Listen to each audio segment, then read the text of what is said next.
Hello everyone, welcome again. आज हम cover करेंगे यूजीसी नेट सिलेबस में जितने भी रीजनल ऑर्गेनाइजेशंस दिए गए हैं उन सबको हम कवर करेंगे।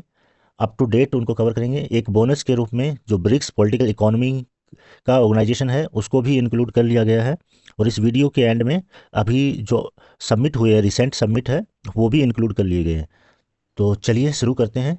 कम से कम टाइम में सारे ऑर्गेनाइजेशन को कंप्लीट करने की कोशिश करते हैं। सबसे पहले है और सबसे इम्पोर्टेंट है वो है यूरोपियन यूनियन, ईयू।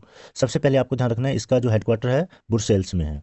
ये बेल्जियम में है ब्रुसेल्स, तो वहाँ पे इसका हेडक्वार्टर है। थोड़ा सा आपको ध्यान रखना है कि अभी जो क्वेश्चंस का पैटर्न है वो ये है कि एक ही ऑर्गेनाइजेशन पर तीन चार वो सेंटेंस दे के ऑप्शन में, और वो पूछ सकते हैं इनमें से कौन सा सही है, मल्टीपल सही है। ठीक है, तो इसलिए आपको सारी चीज़ें पूरा ध्यान से देखना है, समझना है। चलिए, तो अभी ईयू के जो फाउंडिंग मेंबर से लेके अभी तक जो टोटल मेंबर की संख्या है वो है 27 है। और आप इसका जो एम है वो देख सकते हैं, प्रमोट करना है peace, stability and economic prosperity. और जैसे आप जानते ही हैं कि वर्ल्ड वार सेकंड के बाद में जो ये यूरोप है उसका इंटीग्रेशन करने के उद्देश्य से उसके बीच में, कंट्रीज़ के बीच में कोऑपरेशन बढ़ाने के लिए इसका फॉर्मेशन किया गया था। ईयू के फॉर्मेशन होने से पहले की जो घटना है उनमें आप देख सकते हैं कि 1949 में द काउंसिल ऑफ यूरोप जो है वो क्रिएट की गई थी। अब तक ईयू स्टेब्लिश नहीं हुआ है, लेकिन फिर भी अगर बैकग्राउंड में जाके पूछें कि क्या क्या हुआ ऐसी चीज़ें जिससे ईयू एग्जिस्टेंस में आया, तो आप बता सकते हैं कि ये 1949 में द काउंसिल ऑफ यूरोप बना। उसके बाद में 1950 में शोमैन डिक्लेरेशन होता है। शोमैन डिक्लेरेशन जो इंटीग्रेट करने की बात करता है कोल में स्टील इंडस्ट्री को, जितने भी यूरोपियन कंट्री हैं उनके बीच में जो इकोनॉमिक पार्टनरशिप है, इकोनॉमिक कोलोब्रेशन है, उसको बढ़ाने के लिए ये जो है इनिशिएटिव लिए गए थे। अब हम आते हैं हमारे ईयू के जो फॉर्मेशन का जो प्रोसेस है उस पर। तो सबसे पहले 1951 में the European Coal and Steel Community establish होती है। और इसमें ध्यान रखना है कि 6 मेंबर थे शुरू में। इसमें Belgium, France, Italy, Luxembourg, Netherlands and West Germany. तो जर्मनी दो भागों में डिवाइड थी, आप लोगों को पता ही होगा कोल्ड वार के एरा में। तो ये यहाँ से आपको ध्यान में रखना है, क्रोनोलॉजी आ जाता है। तो इसलिए सबसे पहले कोल व स्टील कम्युनिटी बना था, ECSC। उसके बाद में रोम की ट्रीटी होती है, ये तो अंडरस्टूड है इसका तो नाम। अब रोम की ट्रीटी होती है और उसमें फिर ये 1957 में यूरोपियन इकोनॉमिक कम्युनिटी एक कॉमन मार्केट बनाने के लिए कोशिश की जाती है। एक दो चीज़ यहाँ पे होता है। तो सेकंड इसका है वो ये है यूराटोम। तो ये यूराटोम बेसिकली न्यूक्लियर कॉपरेशन को, न्यूक्लियर एनर्जी में पार्टनरशिप कॉपरेशन वो बढ़ाने के लिए किया गया था। तो आपको यहाँ याद रखना है कि 1957 जो रोम ट्रीटी उसमें क्या हुआ, वहाँ पे दो चीज़ें हुआ। एक हुआ था EEC, यूरोपियन इकोनॉमिक कम्युनिटी, दूसरा हुआ था यूरोटोम। इसके बाद में जो 6 कंट्री थे उसका जो एक्सपेंशन होता है 6 कंट्री से, तो वो 1973 में होता है फर्स्ट एनलार्जमेंट। पहली बार उसमें नई कंट्रियां वो ऐड की जाती है और उसमें सबसे इंपॉर्टेंट कंट्री वो यूके है। और आप जानते हो कि यूके फिर बाद में एग्जिट से जो ईयू को छोड़ दिया है, तो इसलिए ये इंपॉर्टेंट हो जाता है। तो यूके है वो ईयू में कब आया, तो ये आपको याद रखना है 1973 में।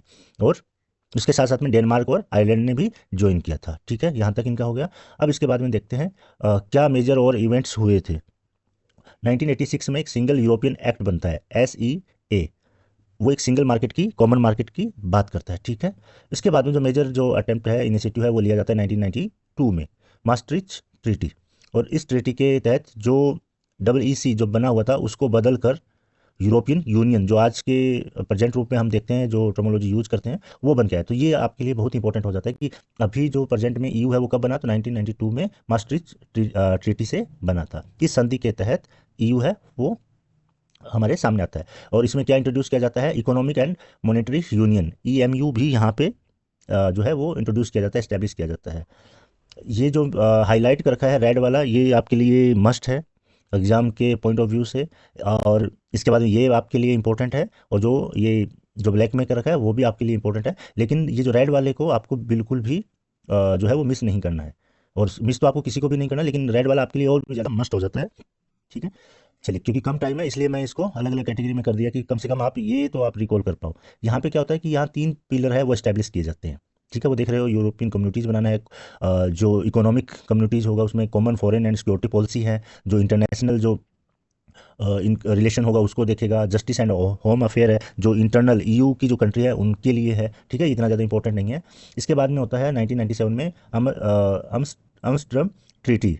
ये ईयू की जो गवर्नेंस है उसको हिनेज करने के लिए कि कैसे और अच्छी तरह से हम जो ईयू का जो इंटरनल मैटर है उनको रिजोल्व कर सकते हैं, कैसे एक सिंगल एक गवर्नमेंट का फॉर्म बन सकता है, वो किया जाता है। यहाँ पे 3 जो पिलर्स है उनको ख़त्म कर दिया जाता है, ठीक है। अब एक एक एक यूनिटरी गवर्नमेंट का फॉर्मेशन यहाँ पे किया जाता है। और यहाँ से क्या शुरुआत हो जाता है, जो इंटर गवर्नमेंटल था वो सुपर नेशनल एक गवर्नमेंट का फ्रेमवर्क निकल के आता है। इंटर गवर्नमेंट की अलग अलग कंट्री है, वो अपने रिप्रेजेंटेटिव भेजते थे या उनके बीच में जो ट्रीटी जो होती थी।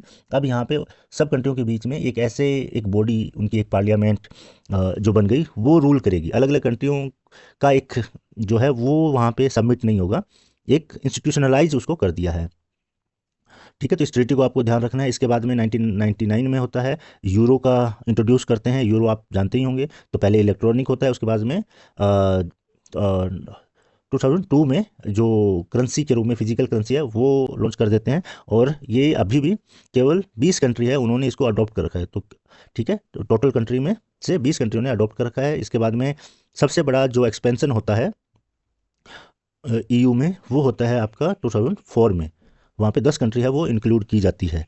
तो ये आपका ईयू का एक जो अभी मॉडर्न जो फॉर्म है वो आ जाता है। और इसका जो एक्सपेंशन है वो 2007 में होता है। एक लिस्बन ट्रीटी होती है, वो उसमें रिफॉर्म किया जाता है और नई कंट्रियाँ उसमें जो ज्वाइन करती है उसमें बुल्गारिया और रोमानिया है। तो बुल्गारिया और रोमानिया उसमें नई कंट्री ज्वाइन करती है। आपके लिए एग्जाम के पॉइंट ऑफ व्यू से इंपॉर्टेंट हो जाता है कि सबसे लेटेस्ट कंट्री कौन सी है। तो जो 27 कंट्री आपको बताया था, इसमें अभी 28 हो गया। 28वां मेंबर कौन बना है? क्रोशिया बना है, ठीक है। तो क्रोशिया है वो 28th मेंबर है। तो इसको आप थोड़ा याद रखना है। एक इससे क्वेश्चन आ जाता है एग्जाम में कि जो ट्रीटीज़ हुआ है उसका क्रोनोलॉजी बताइए। अ, अगर वैसा आ जाता है तो आपको ये जो रोम से लेके बाद की जो ट्रीटी हुई है लिस्बन तक, ये याद रखना है। अगर किसी स्टूडेंट को प्रॉब्लम होता है याद रखने में, तो यहाँ पे जो ये है ये आप याद रख सकते हो या कोई अपना बना सकते हो। यूरोप की हम बात कर रहे हैं, यूरोपियन यूनियन की। तो अगर किसी का ऐसे आपको सुनने में आता है कि आपके फ्रेंड का जॉब है या स्टडी में वहाँ पे पीएचडी में एडमिशन हो गया यूरोप में, तो उसको वो खबर को सुन के आप कह सकते हो इजीली मैड एंड लाउड, कि वो एकदम से सुना तो एकदम से वो एकदम मैड और लाउड हो गया ठीक है। तो आप कैसे भी इसको याद रखो, तो ये रख सकते हो। तो यहाँ पे आर आपका रोम हो जाएगा, एम मास्ट्रिच हो जाएगा, एम्स्टर्डम ए हो जाएगा, और लिस्बन एल, ठीक है। तो इसको आप याद रख सकते हो। ये क्रोनोलॉजी में आ जाता है कि पहले कौन सा हुआ। तो रियली आर पहले आएगा, मैड फिर आएगा, एंड फिर उसके बाद में लास्ट में लिस्बन है, एल तो लाउड। चलिए आगे चलते हैं, ज़्यादा इस पर टाइम नहीं देते हैं। अब क्या क्या इसके जो इंस्टीट्यूशंस है कैसे ये काम करती है, तो जो मेजर इंस्टीट्यूशंस है वो मैंने यहाँ पे मेंशन कर दिया है। एक है उनका यूरोपियन पार्लियामेंट। यूरोपियन पार्लियामेंट है वो सारे लोगों को रिप्रेजेंट करता है। यूरोप की जो कंट्री है, मेंबर कंट्री है, उनमें जो लोग हैं सिटीजन है, उनको वो करते हैं। और वहाँ के जो सिटीजन है वो डायरेक्टली ईयू के लिए वोट डालते हैं। ये थोड़ा सा हमारे समझने के परस्पेक्टिव से इंडिया में जो वोटिंग होता है उससे थोड़ा ये अलग है। अब सारे कंट्रियों का वोटिंग होने लग जाए, और एक सारक ऐसा इंस्टीट्यूट जो पाकिस्तान से भी लोग चुन के आ रहे हैं डायरेक्ट सारक के मिनिस्टर बनने के लिए, इंडिया से भी जा रहे हैं, ठीक है, वैसा एक पार्लियामेंट ऐसी कॉमन हो, तो वहाँ पे ये ऐसी ये कॉमन है, ठीक है। तो ये पार्लियामेंट है, काफ़ी पावरफुल है। और इसका जो अभी प्रेसिडेंट है वो रोबर्टा मेटोसोला, ठीक है, मेटसोला, सॉरी, रोबर्टा मेटसोला है। और हाँ, ये आपको बताया था ब्रुसेल्स में है, लेकिन इसका जो ऑफिशियल सीट है पार्लियामेंट का, और सारे ब्रुसेल्स में है लगभग, लेकिन स्ट्रासबर्ग में फ्रांस में इसका जो यूरोपियन पार्लियामेंट का ऑफिशियल सीट है। तो ये आपको थोड़ा ध्यान रखना है, क्योंकि ये थोड़ा अलग है। तो हो सकता है एग्जाम में जो मल्टीपल जो ऑप्शन वाले क्वेश्चन आए उसमें ऐसे दे दे तो यूज करने के लिए, तो ये आपको रखना है, ठीक है। फ्रांस में कॉफ़ी पीने जा रहे हैं ना, ठीक है, स्ट्रासबर्ग। तो अपने हिसाब से आप इसको याद रखिए। ये भी प्रेसिडेंट है, इतना इंपॉर्टेंट इसका नहीं है, फिर भी आप थोड़ा इसको देख लीजिए। यूरोपियन काउंसिल है, उसका जो है एंटोनियो कोस्टा, वो हेड। यहाँ पे आपको बता दें, यूरोपियन पार्लियामेंट हो गई जो रिप्रेजेंट करती है लोगों को। यूरोपियन कमीशन है, इसी का जो यूरोपियन कमीशन क्या है, एग्जीक्यूटिव बॉडी है। जो हमारी गवर्नमेंट होती है, पार्लियामेंट और लेजिस्लेचर हो गया, एग्जीक्यूटिव जो है कार्यपालिका और विधायिका, तो ये विधायिका है यहाँ पे, ये कार्यपालिका है, काम करने वाली, प्राइम मिनिस्टर और उसके जो मिनिस्टर है उसकी तरह। तो ये आपको याद रखना है। इसका जो प्रेसिडेंट है, इसी टाइम बनी है, तो उर्सुला वॉन डेर लेयन, ये जर्मनी से है। ये नाम आपको याद रखना है, मस्ट है, ठीक है। नाम सब आपको देखना है कि आपका कौन सा आ जाए, लेकिन ये इंपॉर्टेंट है क्योंकि ये एग्जीक्यूटिव बॉडी की प्रेसिडेंट है। सारे जो नए लॉ है ना, उनको इन्फोर्स करना है, उनको मैनेज करना है, डे टू डे ऑपरेशन है, वो ये देखती है। तो उर्सुला वॉन डेर लेयन, ये नाम आपको याद रखना है, जर्मनी से है। ये दो चीज़ें हो गई कि ये आपका यूरोपियन यूनियन का जो एक सुपर नेशनल स्ट्रक्चर है उससे रिप्रेजेंट करते हैं। यहाँ पे दो चीज़ हो रही है। यूरोपियन काउंसिल है, यूरोपियन काउंसिल में आपको ध्यान रखना है कि अलग अलग कंट्रीज़ के स्टेट ऑफ हेड जो गवर्नमेंट के मेंबर है वो उसके मेंबर होते हैं वो जैसे इंडिया अगर होता वहाँ पे तो इंडिया से प्राइम मिनिस्टर चले जाते और या प्रेसिडेंट इंडिया का जाता। तो ऐसे अलग अलग कंट्रियों के जो अपनी कंट्री के जो हेड है वो इसमें शामिल होते हैं। और यहाँ पे कौन शामिल है, डायरेक्ट लोगों से चुन के आए हैं ये, तो इसी के द्वारा चुना जाता है ये। ठीक है, हाँ यहाँ पे आप देखते हैं काउंसिल ऑफ यूरोपियन यूनियन, या इसको द काउंसिल भी बोला जाता है। इसमें क्या है, इसमें मिनिस्टर जो होते हैं अलग अलग कंट्री के, वो आके यहाँ पे डिबेट डिस्कशन करते हैं। तो यूरोपियन काउंसिल में हेड ऑफ स्टेट होगा, और council of the European union में यहाँ पे मिनिस्टर्स आएंगे अलग अलग कंट्री के। तो ये दो अलग है, इसको आपको ध्यान रखना है। और ये दो है वो अलग बॉडी, अलग तरह से काम करने वाले, या उसमें अलग लोग हैं। चलिए आगे चलते हैं। आई थिंक हो गया यहाँ पे यूरोपियन यूनियन का पूरा। चलिए अब बढ़ते हैं आगे। आपके इसके स्लाइड के लास्ट में जो सबमिट हुए हैं नए, वो भी इंक्लूड किए गए हैं, तो आप प्लीज़ उनको एक बार जरूर देख लीजिएगा, क्योंकि करंट अफेयर से भी अगर कोई क्वेश्चन आएगा तो वहाँ से आप कर सकते हैं। अब हम देखते हैं African union. African union African union का जो है अस्तित्व में आया, जब वो एग्जिस्टेंस में आया, उससे पहले का क्या रूप था, तो वो रूप था Organisation of African Unity, OAU। ये बहुत इंपॉर्टेंट हो जाता है कि जो 1963 में फॉर्मेशन होता है, उसी के जो बाद में उसी का एक जो रूप है वो अफ्रीकन यूनियन के रूप में उभरता है। ठीक है, ये कहाँ पे होता है, आदिस अबाबा, इथोपिया की जो कैपिटल है आदिस अबाबा, वहाँ पे होता है, और अभी भी उसी का वहीं पे इनका जो है हेडक्वार्टर है।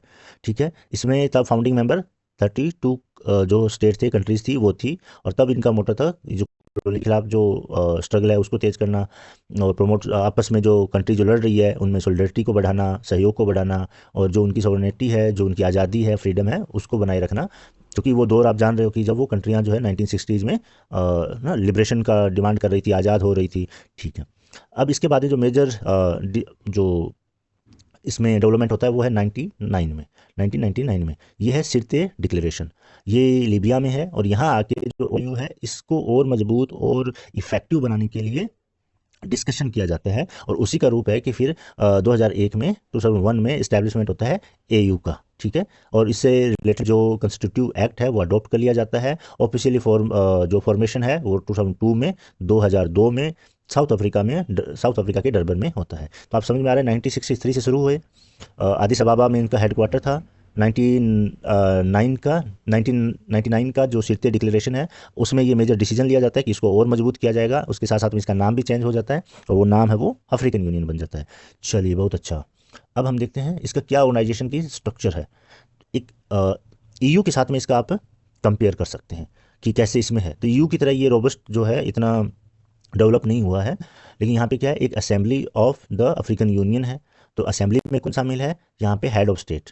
इनमें डायरेक्ट इलेक्शन अभी तक नहीं होता है, तो जो अलग अलग गवर्नमेंट है, अलग अलग स्टेट है, उनके लोग ही यहाँ आके जो है वो अफ्रीकन जो असेंबली है ये अफ्रीकन यूनियन का उसके मेंबर होते हैं। इसके बाद में यहाँ पे भी रूल करने का एक एग्जीक्यूटिव काउंसिल बनता है, मंत्रिमंडल जिसको हम बोलते हैं, तो वो बनती है। तो इसमें फॉरेन मिनिस्टर्स होते हैं अलग अलग कंट्री के, और वो इस पर डिस्कस करते हैं। यहाँ पे कोशिश किया गया है EU की पार्लियामेंट की तरह, यूरोपियन पार्लियामेंट की तरह पैन अफ्रीकन पार्लियामेंट, ठीक है, PAP। अब अभी तक ये उस रूप में एक्टिव नहीं हुई है। चलिए, और यहाँ पे इनका African Court on Human and Peoples Right भी है। ठीक है, इतने पर ये इंपॉर्टेंट आपके लिए। पीस एंड सिक्योरिटी काउंसिल है यहाँ पे, PSC। ये जो अफ्रीकन यूनियन के अंडर ही है, और इसका रिस्पॉन्सिबिलिटी है preventing, managing and resolving conflicts. तो आप जान रहे हैं अफ्रीका में जो इंटर स्टेट और इंट्रा स्टेट कॉन्फ्लिक्ट है वो बहुत ज़्यादा है। इन्हीं को देखते हुए एक रीजनल मॉडल निकाला गया है। ये UNO है, उसके साथ मिलके UNO की तरह इनका ये कोशिश है कि हम भी जो पीस को लाने में और कॉन्फ्लिक्ट को रोकने में हम अपना जो कंट्रीब्यूशन है वो दें, हम अपना एक मॉडल को प्रिपेयर करें। चलिए, तो ये याद रखना इंपॉर्टेंट है। ये chairperson of the AU commission है, जो चेयरपर्सन है उसका एक, ठीक है, वो सारे एडमिनिस्ट्रेटिव वर्क है उनको देखता है। अभी जो करंट चेयरपर्सन है वो आपके लिए इंपॉर्टेंट हो जाता है, तो आपको याद रखना है मौसा फ़की मेहमत। ठीक है, ये चेड से है, तो ये नाम आप याद रख लीजिएगा। अगर ऐसा एक बार दो बार आप देख लोगे तो ऑप्शन में आएगा, तो आप आराम से कर सकते हो। चलिए आगे बढ़ते हैं। क्या क्या इसमें इवेंट हुई, कैसे डेवलप हुआ क्रोनोलॉजिकली अगर हम देखें, तो जो पहले आपको बताया इसके अलावा क्या क्या चीज़ें हैं। यहाँ यहाँ पे इन्होंने जो लॉन्च किया था 2003 में, 2 में ये बनता है, और 3 में फिर ये आगे अपना जो प्रोग्राम है वो लॉन्च करते हैं। और पहला ये क्या था इनका, न्यू पार्टनरशिप फॉर अफ्रीकास डेवलपमेंट। जो ये अफ्रीका की जो प्रॉब्लम्स है, उसके डेवलपमेंट में जो हर्डल्स है उनके लिए किया था। तो आप एक बार याद रख लीजिएगा, हाँ, NEPAD किया था। अब ये जो मैं आपको बता रहा था ये 2004 में आती है, Peace and Security Council, PSC. ये इंपॉर्टेंट हो जा रहा है आजकल, बहुत चल रहा है ना, पीस कीपिंग, पीस मेकिंग का जो प्रोसेस है उसके लिए ये इंपॉर्टेंट हो जा रहा है, इसलिए मैं इस पर बार बार बोल रहा हूँ। 2013 में 15th जो एनिवर्सरी इनका बना था, जो OAU एस्टेब्लिश हुआ था, आपको बताया था अभी 1963 में, उस पर एजेंडा 2063 का इन्होंने रखा है, ठीक है, 100 साल का, जो 100th ईयर हो जाएगा उसके लिए। तो ये आपको ध्यान रखना, कब रखा है तो आप समझ ही सकते हो कि 50 ईयर में रखा है, आगे के 50 ईयर्स लेके। और इसमें फिर 2020 में क्या किया इन्होंने, launch African Continental free trade area. ये आपको थोड़ा अच्छे से देखना है, इसको याद रखना है, कब किया था, 2020 में किया था, और क्या है ये फ्री ट्रेड एरिया। आप लोग देखे होंगे कि आसियान में भी और यूरोपियन यूनियन में, सार्क में भी ये कोशिश किया गया था कि रीजनल जितने भी कम्युनिटीज़ है, ऑर्गेनाइजेशन है, वो फ्री ट्रेड का के लिए एग्रीमेंट करते हैं कि इन कंट्रियों के बीच में आपस में जो रूल रेगुलेशंस होगा वो इजी होंगे, टैक्स कम होगा, ठीक है, थोड़ा उनको फैसिलिटी दी जाएगी, इजी जो है वो कम्युनिकेशन ट्रांसपोर्टेशन हो, ठीक है। तो ये वर्ल्ड का लार्जेस्ट फ्री ट्रेड एरिया है, क्योंकि कंट्रीज इतनी है यहाँ पे, आप देख रहे हैं 55 मेंबर है अभी। तो 55 मेंबर एक साथ एक जगह पे किसी एक ऑर्गेनाइजेशन में होना तो पॉसिबल नहीं है दूसरी जगह। तो पूरा अफ्रीका की कंट्री है ये, टोटल जितने भी कंट्री है, तो यहाँ पे 55 मेंबर्स स्टेट इसके मेंबर है। तो ये सबसे बड़ा ऑर्गेनाइजेशन हो जाता है वर्ल्ड का। तो इसका जो ट्रेड के लिए जो इनका एग्रीमेंट है, वो जो एरिया ये बना रहे हैं वो भी सबसे बड़ा है। एनीवे, ठीक है। अब हम बात करते हैं संघाई कोऑपरेशन ऑर्गेनाइजेशन पे। संघाई कोऑपरेशन ऑर्गेनाइजेशन, SCO, हम जानते हैं। इससे पहले क्या था, संघाई 5 नाम से ये था, 1996 में बना था। इसमें 5 कंट्री कौन सी है, चाइना है, रशिया है, कजाकिस्तान, किर्गिस्तान और तजाकिस्तान। ये कंट्रीज़ का नाम आपको रख लेना है, क्योंकि ये SCO की कंट्री है। SCO कब बना, फिर ये आपके लिए इंपॉर्टेंट है, वो बना 2001 में। संघाई चाइना में बना था, ठीक है। उसको एक्सपेंड करके जो 5 कंट्री थी उसमें एक और मिला लेते हैं और SCO बन जाता है, ये चीज़ याद रखना है। तो कितनी हो गई, 6 कंट्री के साथ में SCO जो है वो एस्टेब्लिश होता है 2001 में, ठीक है। ये आपका हो गया यहाँ पे। और इनका क्या था कन्वेंशन में, ये 2001 का था, इसी में अडॉप्ट किया जाता है combating terrorism, separatism and extremism, ठीक है। इसको लेके अडॉप्ट किया जाता है, और ये जो इनका डिक्लेरेशन है, SCO बन रहा है, फॉर्म हो रहा है, इसको साइन किया जाता है। तो आपको ये डेट है वो याद रखना है। और 6 जो कंट्रीज थी वो एक बार याद रखना है, कि कई बार पूछ लेते हैं कि फाउंडिंग मेंबर्स कौन कौन से थे। चलिए, हेडक्वार्टर कहाँ पे है, बीजिंग में है, ये याद रखना है, संघाई में नहीं किए, बीजिंग में है। जो चाइना की कैपिटल है उसमें इसका हेडक्वार्टर है। 2 लैंग्वेज ऑफिशियल है, चाइनीज और रशियन है। मेंबर्स अब है वो 10 हो गए हैं। और कौन कौन से मेंबर है वो भी हम एक बार देख लेते हैं। तो जो 6 मेंबर आपको बता रहा था उसमें कौन से हैं, China, Russia, Kazakhstan, Kyrgyzstan, Tajikistan और उज्बेकिस्तान। इसमें से मुझे लगता है कि अगर आप कहीं कंफ्यूज होंगे, ऑप्शन आएगा तो वो होंगे तुर्कमेनिस्तान के साथ में। ये आपको हटा लेना है। मैंने इसको ये जो यहाँ पे किया है वो इसीलिए मेंशन करने के लिए किया कि मैं खुद भूल नहीं जाऊँ आपको बताना। इसको आप अगर एलिमिनेट कर दोगे तो ये लगभग कंट्री सेम है। आप तजाकिस्तान के साथ में कंफ्यूज हो सकते हो, क्योंकि एक जैसे ना इनके नेम है, तो इसको आप एलिमिनेट कर दीजिए तुर्कमेनिस्तान को, तो आपके चांस है ज़्यादा सही हो जाएगा। और कोई ऐसा नाम है नहीं, आप याद रख सकते हो। अगर ये आएगा तो इसको एलिमिनेट करना है आपको। कैसे एलिमिनेट कर सकते हो, ये है तुर्कमेनिस्तान, तो तुर्क से याद कर सकते हो। इंडियन पर्सपेक्टिव से आप देख सकते हो कि इंडिया में तुर्क आए, इतनी तबाही मचाई, तो उनको तो इंक्लूड नहीं करना था। हालांकि इंडिया मेंबर नहीं है अभी तक, ये जो फाउंडिंग जो डेट है तब तक, यहाँ तक है ना, बाद में, लेकिन फिर भी हम कह सकते हैं हमारा इतना इन्फ्लुएंस था कि तुर्कमेनिस्तान या तुर्क है वो इसमें नहीं आना चाहिए। ठीक है, आपको ये याद रखना है कि ये कंट्री नहीं है और ये सारी कंट्री, ये कंट्री है इसमें। चलिए आगे, इंडिया कब होता है, इसका मेंबर बनता है इंडिया और पाकिस्तान 2017 में बन जाता है। उसके बाद में ईरान बनता है 2023 में, और फिर बेलारूस बन जाता है, ठीक है। ठीक है, तो ये कंट्रियां हैं वो मेंबर है। चलिए आगे बढ़ते हैं, क्या क्या इसमें डेवलपमेंट हुआ। जो डेवलपमेंट हुए हैं वो है 1996 में संघाई 5 का आपको बता दिया, SCO बन गया 2001 में। 2003 में चार्टर को अडॉप्ट किया जाता है, ये आपको याद रखना है। इनका किसी भी ऑर्गेनाइजेशन का एक होता है ना कि क्या क्या चीज़ें रहेगी, क्या टर्म्स एंड कंडीशन है, वो 2003 में आता है। फिर नेक्स्ट ईयर 2004 में राइट्स ये अडॉप्ट किया जाता है। रीजनल एंटी टेररिस्ट स्ट्रक्चर, ये इंपॉर्टेंट हो जाता है, तो ये आपको याद रखना है। लेकिन ये बीजिंग में नहीं रखा जाता है, ये ताशकंद में रखा जाता है, ठीक है। उज्बेकिस्तान की जो राजधानी है आप जानते ही हो। एंटी टेररिस्ट स्ट्रक्चर क्यों वहाँ पे स्टैब्लिश की जाती है, इंडियन पर्सपेक्टिव से आपको याद रखना होगा, तो आप रख लोगे कि है ना, शास्त्री जी गए थे, उनकी डेथ हो गई, तो है ना शक ये उनका कि नेचुरल डेथ नहीं था, तो जांच की। तो एंटी टेररिस्ट स्ट्रक्चर ये रेड से कहाँ पे स्टैब्लिश की गई, ताशकंद में, ठीक है। मैं जो आपको एग्जाम्पल बता रहा हूँ ये तो ऐसे ही आपको याद रखने के लिए बोल रहा हूँ, ठीक है। इनका कोई रियली में वैसा नहीं है। 2005 में हुआ था। इंडिया को यहाँ पे ऑब्जर्वर का स्टेटस दिया था, ये इंपॉर्टेंट नहीं और कंट्री के साथ में। लेकिन फिर आप देखते हो 17 में इंडिया और पाकिस्तान वो फुल मेंबर बन जाते हैं। लेकिन मेंबर बनते कहाँ पे ये याद रखना है, वो है अस्थाना समिट। अस्ताना की जगह दूसरा नाम आ सकता है, क्योंकि 2019 में इन्होंने इसका नाम चेंज कर दिया, वो कर दिया द नूर सुल्तान समिट। जो सिटी है ना उसी का नाम बदल दिया है, तो अगर ऐसा नाम आएगा नूर सुल्तान, उसमें इंडिया को मेंबरशिप दी गई थी, तो वो भी सेंटेंस जो है वो सही होगा, ठीक है। उस समय क्या नाम था, अस्ताना था। और फिर 2023 में ईरान को इसका फुल मेंबर बना लेते हैं, और कहाँ पे समिट होता है, न्यू दिल्ली समिट था। तो ये चीज़ें आप थोड़ा याद रखिए, इंपॉर्टेंट हो जाता है, ये बात की डेवलपमेंट है ना, क्योंकि यहाँ पे इंडिया खुद है और यहाँ पे इंडिया में ये समिट होता है और ईरान को इंक्लूड किया जाता है, तो ये इंपॉर्टेंट है, प्लीज़ इसको अच्छे से देख लीजिएगा। ठीक है, अब हम आसियान पे बात करेंगे। और ये वीडियो आपको अच्छा लग रहा है, कंटेंट अगर आपको अच्छा लग रहा है तो प्लीज़ यूट्यूब चैनल को सब्सक्राइब कर लीजिएगा और दूसरे लोगों के साथ में शेयर करिएगा। आप जानते हैं कि ये आप जितना लाइक करेंगे, शेयर करेंगे, इंगेज करेंगे, वो मेरे लिए एक मोटिवेशन का काम करेगा।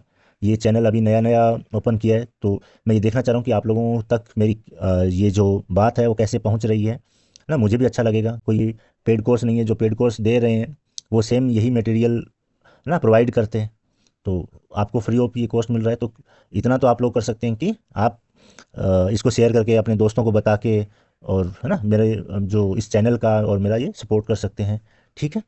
Association of south east Asian nation, ASEAN से बहुत ज़्यादा क्वेश्चंस आते हैं, पता नहीं क्यों आते हैं। जो भी यूजीसी नेट का एग्ज़ाम हो या असिस्टेंट प्रोफेसर पीजीटी का एग्ज़ाम आता है, तो इसको मैंने यहाँ पे बहुत सारी चीज़ें वो ऐड करने की कोशिश की है, और एडिशनल आपको देखना हो तो आप देख सकते हैं, इससे लगातार क्वेश्चंस रहता है।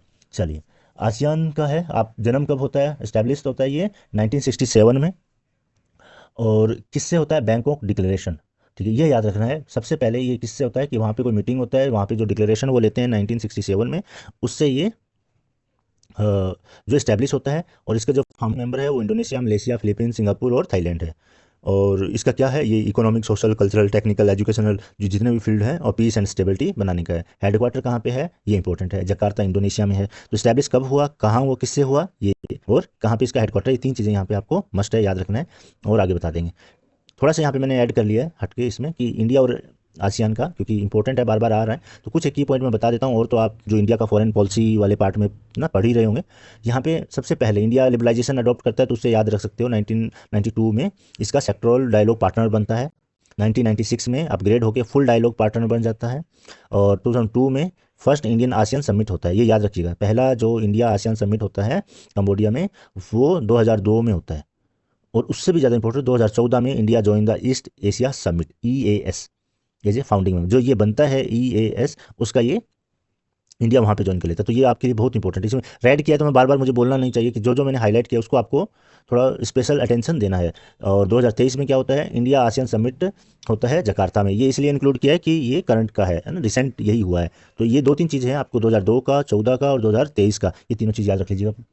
इसके बाद में है 1971 में, जो उनके, अब आते हैं हम आसियान के क्या क्या जो क्रोनोलॉजिकल डेवलपमेंट हुआ उसमें इंस्टीट्यूशनल।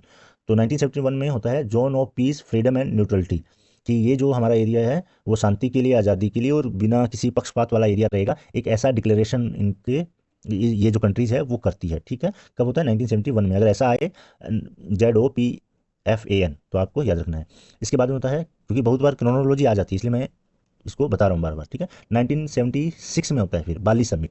दो बाली समिट होगा, दोनों याद रखना है। बाली जो फर्स्ट है वो 1976 में हो रहा है, और TAC एक ट्रेटी बनती है अमेटी एंड कॉपरेशन का, ठीक है, सिंपल है, उनके आपस में अच्छे रिलेशन हो उसको लेके है। फिर 1992 में जब इंडिया सेक्टरल डायलॉग पार्टनर बन रहा है, उसी साल यहाँ पे क्या होता है, आसियान फ्री ट्रेड एरिया, आपको अफ्रीका वाला बताया था, दुनिया का सबसे बड़ा वो फ्री ट्रेड एरिया बनने जा रहा है। तो आसियान वालों ने कब कर लिया, आप देखिए सोच के, 1992 में इन्होंने कर लिया था। आफ्टा एग्जाम में आता है ये।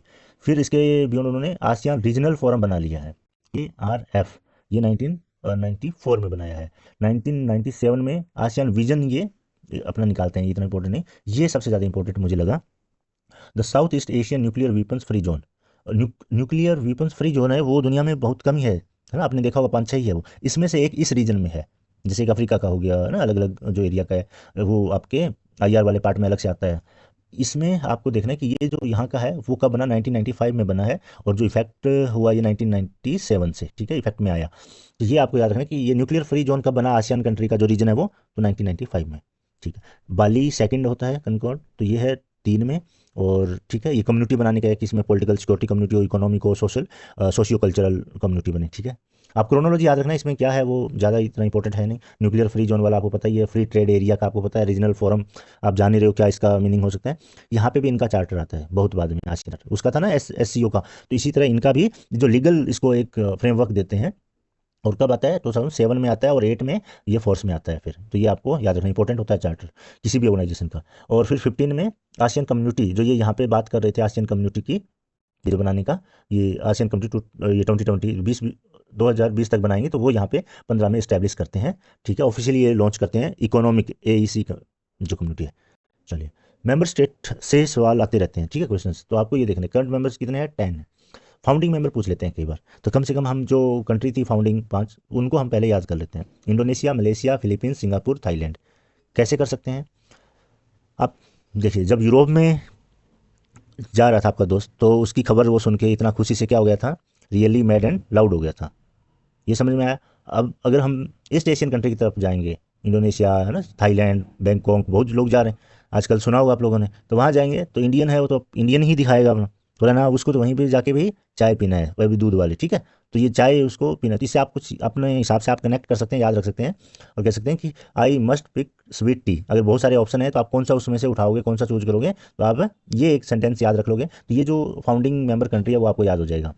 इंडोनेशिया आई से हो गया, मलेशिया M से हो गया, मस्ट से, ठीक है, मलेशिया, फिलीपींस हो गया, पिक से, सिंगापुर हो गया, स्वीट से, और थाईलैंड हो गया टी से।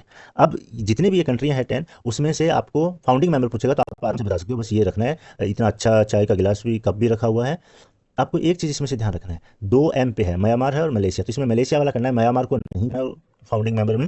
और इसके पीछे रीजन भी है, हमारी तो है ना एक नेबर कंट्री है, हम जान रहे हैं कि वहाँ पे मिलिट्री रूल है, डेमोक्रेसी इस्टेब्लिश नहीं, बहुत सारे इश्यूज है। तो ये कंट्री तो पहले इस्टेब्लिश नहीं थी अच्छे से, तो 1967 तक इसका उतना है ना, जो फॉर्मेशन कंट्री का इस्टेब्लिशमेंट नहीं हुआ था कि वो ऐसे ऑर्गेनाइजेशन में जाए, ये बाद में जाती है। कोई भी आप लॉजिक लगा के इसको एलिमिनेट रखो और का आंसर सही हो जाएगा। फिर ऑप्शन आते हैं इसका, बार बार आते हैं एग्जाम में, ठीक है। उसके बाद में ब्रुनई है वो मेंबर बनता है, फिर वियतनाम बनता है, लाओस और म्यांमार दोनों एक साथ जाते हैं, और सबसे लास्ट वाला है कम्बोडिया। तो कम से कम एक ये याद रख लीजिए आप, कम्बोडिया है और ये कंट्री है, ठीक है। तो ये मेंबर हो गया। इंस्टीट्यूशनल स्ट्रक्चर में क्या क्या इंस्टीट्यूशन की स्ट्रक्चर है, इससे भी क्वेश्चन आ रहा है, इसलिए मैंने AU का, EU का और यहाँ पे आसियान का भी दे रहा हूँ। तो आसियान सबमिट होता है, आप देखते हो रेगुलर है ना, जो उनके सबमिट हो रहे हैं। आसियान सेक्रेटरीट है, इसको चलाने के लिए उनका भी एक बॉडी है। और जो रीजनल फॉर्म है वो सिक्योरिटी और पॉलिटिकल डिस्कशन करने के लिए रीजनल फॉर्म भी इस्टेब्लिश किए गए हैं, उनकी भी मीटिंग होती है। और ह्यूमन राइट्स का भी इनका अपना कमीशन है, जैसा AU का भी आपने। चलिए आगे, अब हम बात करते हैं ब्रिक्स पे। ब्रिक्स की शुरुआत होने से पहले उसका जो आइडिया है, वो इकोनॉमिस्ट था जेम ओ'नील ने, उन्होंने अपना जो रिपोर्ट दिया, वो स्टडी थी, उसमें उसने देखा कि कौन कौन सी कंट्रीज है वो अब इमर्ज हो रही है। कब? 2001 की बात है, यहाँ पे आप ध्यान दीजिए, ठीक है, बहुत पहले जो वो कंट्री इमर्ज हो रही है उनको उसने आइडेंटिफाई किया था, और उन्होंने उस कंट्रियों को शॉर्ट में लिख दिया था कि ये कंट्री है वो इमर्ज हो रही है। तो वहीं से ये एक आइडिया जनरेट होता है। और फिर पहली बार जो ये, अभी यहाँ पे ब्रिक्स S नहीं है, साउथ अफ्रीका नहीं है, ये जो ब्रिक है वो कंट्री है, उनके जो फॉरेन मिनिस्टर है वो अटेंड करने गए होते हैं UN जनरल असेंबली। सारी कंट्री जाता है UN के, तो मेंबर है जनरल असेंबली के, तो वो जब करने गए तो उसके साथ साथ में बाद में उनकी भी मीटिंग होती रहती है।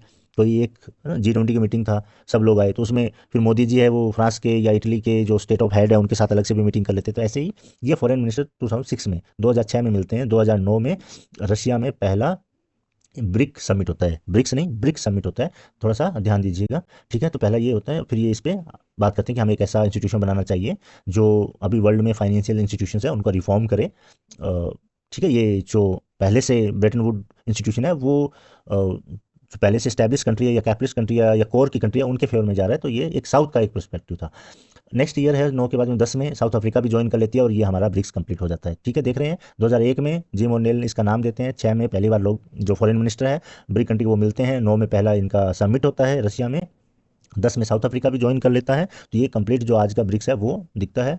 और साउथ अफ्रीका के साथ में जो पहला समिट है ब्रिक्स का, जो पहला समिट है वो 2011 में होता है, 10 में करता है, 11 में होता है चाइना में, सनिया चाइना में होता है। तो ठीक है, ये इंपॉर्टेंट है, ये यहाँ से आप देख लीजिए क्योंकि यहाँ से ब्रिक्स शुरू होता है। और ये 2014 में, ठीक है, तो 3 साल बाद में बैंक को भी एस्टैब्लिश कर देते हैं, बैंक भी लॉन्च कर देते हैं, न्यू डेवलपमेंट बैंक। बहुत सारे बैंक है तो फाइनेंशियल हेल्प करने के लिए। तो ब्रिक्स का कौन सा बैंक है, तो वो NDB है, और वो हेडक्वार्टर चाइना ने रख लिया है, संघाई में है। संघाई कॉरपोरेशन जो है उसका हेडक्वार्टर कहाँ पे है, वो बीजिंग में है, ठीक है। तो आपको थोड़ा सा कंफ्यूज होने वाली चीज़ों पे थोड़ा ध्यान देना है। और उसका इनका इस बैंक का है कि इकोनॉमिक क्राइसिस के टाइम में थोड़ा ना सपोर्ट करना। और हाँ, और कब हुआ था ब्राज़ील में एक जो समिट हुआ था, 6th समिट था ब्राज़ील में, फोर्ट फोर्टेलेजा, ठीक है? उसमें ये डिसीजन लिया था कि हमें एक बैंक बनाना चाहिए। तो इसमें यही इम्पोर्टेंट है कि समिट एंड और माइलस्टोन्स क्या-क्या रहे हैं इसका। तो उफ़ा, रसिया, 2015 में जो समिट होता है, उसमें जो ब्रिक्स इकोनॉमी की पार्टनरशिप के लिए बात की जाती है, ठीक है? एक बार देख लीजिएगा। हमारे लिए इम्पोर्टेंट हो जाता है 2016 का, गोवा में हुआ था, ये याद रखना है 16 का। और क्योंकि ये इंडिया में हुआ था ब्रिक्स का समिट, इसलिए हमारे लिए इंपॉर्टेंट हो जाता है कि किसी भी ऑप्शन में वो कहीं न कहीं इसको रख सकते हैं। यहाँ पे ईयर चेंज कर सकते हैं, तो फिर कन्फ्यूज़ करने के लिए, ठीक है? तो गोवा इंडिया में हुआ था 2016 का ब्रिक्स समिट, उसमें बात करें टेररिज्म पे, ग्लोबल इकोनॉमिक चैलेंज पे, तो ये तो नॉर्मल चीज़ है, समझ में आ जाएगा। और जियामेन 2017 का है, फिर चाइना में होता है, ठीक है? तो उसमें भी ऐसा डिक्लेरेशन किया जाता है। 21 का वर्चुअल होता है, जो ब्रिक्स 815 जो एक थीम रखा जाता है, तो इसमें कंटिन्यूटी, कंसोलिडेशंस एंड कंसेंस की बात की जाती है। इसको हाईलाइट नहीं किया, ठीक है? एक बार आप देख देख लीजिए, क्वेश्चंस आएगा तो आप कर सकते हो, ज़्यादा इंपॉर्टेंट नहीं लगा मुझे। फिर है 23 में होता है साउथ साउथ अफ्रीका में, जोहान्सबर्ग में। और यहाँ पे मेजर डिसीजन लिया जाता है कि जो 2010 में जब साउथ अफ्रीका आया था, उसके बाद में कोई एक्सपेंशन नहीं हुआ था, ये इतनी कंट्री थी, तो यहाँ पे मेंबरशिप बढ़ाने की बात की जाती है और बढ़ा देते हैं। उसमें से ये कितनी हुई, 6 कंट्रियों को ये मेंबर बनाते हैं। Saudi Arabia, UAE, Iran 3, Egypt, Ethiopia और अर्जेंटीना, 6 कंट्रियों को ये मेंबरशिप के लिए बात करते हैं कि जनवरी 2024 से जनवरी 2024 से ये 6 कंट्री नई मेंबर होगी।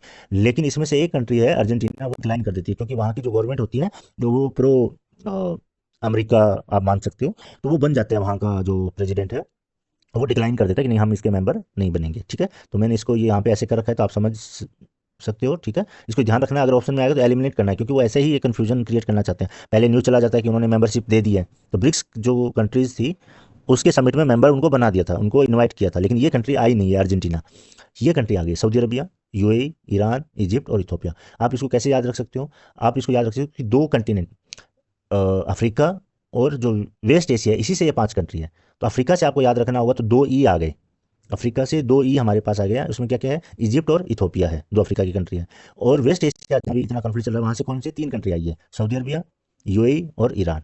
तो सऊदी अरबिया भी मजबूत है, ईरान आप देख रहे हो पूरा इसराइल के साथ वही है ना, जो एक इमर्ज होकर आया है उसका अपोनेंट। और यूएई भी इंडिया का काफ़ी है और इकोनॉमिक पावर है। तो 3 कंट्री ये याद रखना है, 2 कंट्री आपको अफ्रीका से याद रखनी है, 5 कंट्री याद रखना है। थोड़ा आपको जियो पॉलिटिकल जो अंडरस्टैंडिंग है, तो आप उसको समझ सकते हो कि 5 कंट्री क्यों लिया गया है। अगर आपका नहीं है तो आपको देसी तरीके से याद रखना है, तो आप इसके लिए भी कर लो। आप जब जहाँ थाईलैंड जा रहे थे, बैंकॉक, तो आपको क्या चाय पीना था। अगर आप वेस्ट एशिया की और अफ्रीका की ओर जाओगे, अपना जो ब्रिक्स है उसमें इंडिया भी एक मेंबर है, तो एक अपना देसी स्टाइल का है, अलग अलग कल्चर के लोग, तो वहाँ पे आप समोसा खाओगे, ठीक है? तो इसमें आप कैसे रख सकते हो, समोसा उठाओ इडली एक एक्स्ट्रा पाओ, ठीक है? तो हटा दिया लाइन, समोसा उठाओ इडली एक एक्स्ट्रा मिलेगी, मतलब उस सेंस में आप देख रहे हो समोसा भी रखा है।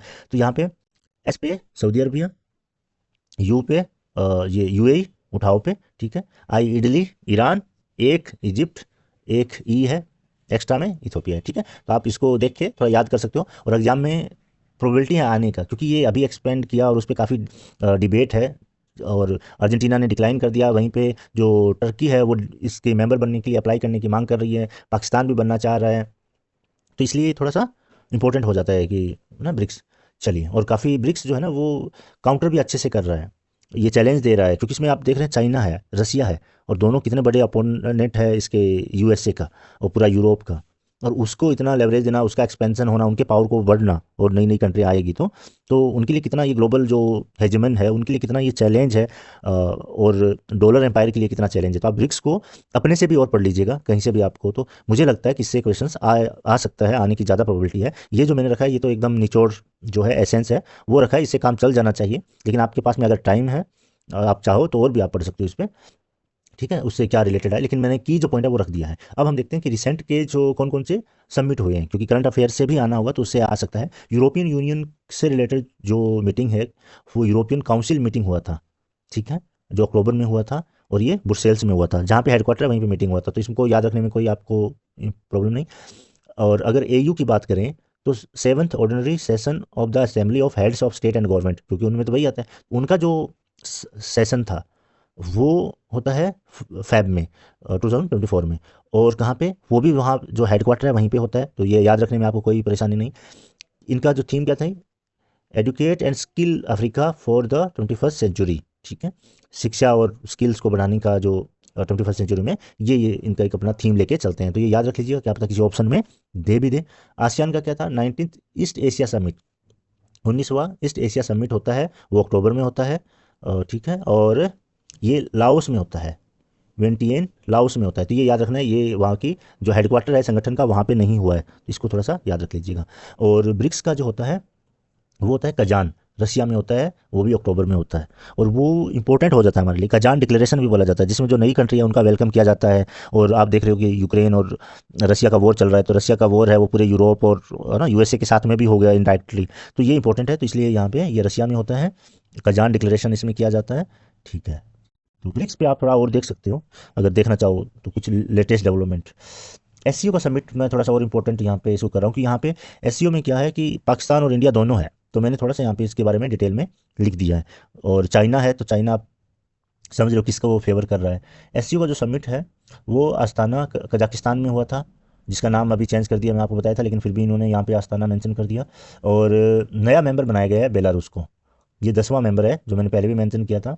अस्ताना डिक्लेरेशन है वो अडॉप्ट करता है, जो एक डिक्लेरेशन है उसमें ये चीज़ें इन्हेंस करना है, cooperation in counter terrorism, separatism and extremism in 2025 to 27। ये लगातार जो काउंटर टेररिज्म को लेके और एक्सट्रीमिज्म जो है क्या बोलते हैं इसको, ठीक है, जितना फंडामेंटलिज्म जो है उसको वो जो बढ़ रहा है उसको लेके ये डिक्लेरेशन कर रहा है, एंटी ड्रग स्ट्रेटजी बनाया, तो ये थोड़ा देख लीजिए। और इसके बाद में एक और मीटिंग होता है एससीओ से रिलेटेड, वो है council of heads of government की मीटिंग होती है, और वो होती है पाकिस्तान में, इसलिए मैंने यहाँ पे उसको एडिशनली रख दिया है। इसमें इंडिया भी पार्टिसिपेट करते हैं, इंडियन जो फॉरेन मिनिस्टर है वो भी जाते हैं, अक्टूबर में ही था, तो ये इंपॉर्टेंट है। आप देख लीजिए इसमें क्या है, पूरा जो प्रो चाइना इसमें आप चीज़ें देखने को मिलेगा। बीआरआई है वो चाइना का प्रोजेक्ट है, उसको यहाँ पे बढ़ाने के लिए बात की गई। चाइना का और जो पाकिस्तान का जो बीआरआई का जो पार्ट है वो है China Pakistan economic corridor, CPEC, उसको यहाँ पे बात की गई है। तो ठीक है, तो ये सारी चीज़ें ये आपके जितने भी ऑर्गेनाइजेशन थे उनसे रिलेटेड मुझे जो इंपॉर्टेंट लगा, जो करंट लगा, वो सारे इंक्लूड कर लिया है।